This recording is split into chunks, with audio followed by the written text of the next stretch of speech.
ఆంధ్రప్రదేశ్‌లోని పుల్లేటికుర్రు ప్రాంతంలో జరిగిన ఒక ఘటన చర్చిల, పాస్టర్ల నిజ స్వరూపం బయటపెట్టింది. హోసన్న అనే ఒక పాస్టర్ తన చర్చిలోనే బాలికను అనేకసార్లు రేప్ చేసినట్లు బయటపడింది. నిందితుడైన పాస్టర్ హోసన్న గత కొన్ని నెలలుగా ఒక అమ్మాయిపై లైంగిక దాడికి పాల్పడ్డాడు. గర్భం దాల్చిన తర్వాత కూడా నర్సుల సాయంతో సీక్రెట్గా ఉంచాడు. డెలివరీ సమయానికి ఆసుపత్రికి తరలించి అక్కడ నుంచి బిడ్డను మాయం చేశాడు. బిడ్డ ఆచూకీ తెలియకపోవడంతో బాధితురాలి కుటుంబ సభ్యులు పోలీసులకు ఫిర్యాదు చేశారు.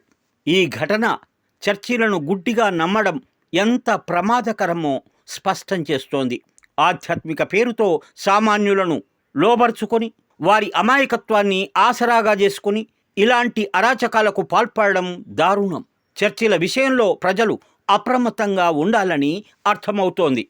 చర్చిలలో జరుగుతున్న ఇలాంటి అరాచకాలపై కఠినమైన చట్టపరమైన చర్యలు తీసుకోవలసిన అవసరం ఎంతైనా ఉంది. అభం శుభం తెలియని బాలిక జీవితాన్ని నాశనం చేసి పుట్టిన బిడ్డను కూడా మాయం చేసిన సదరు పాస్టర్పై పోలీసులు కఠినంగా వ్యవహరించి బాధితురాలికి తక్షణమే న్యాయం చేయాలని స్థానికులు డిమాండ్ చేస్తున్నారు.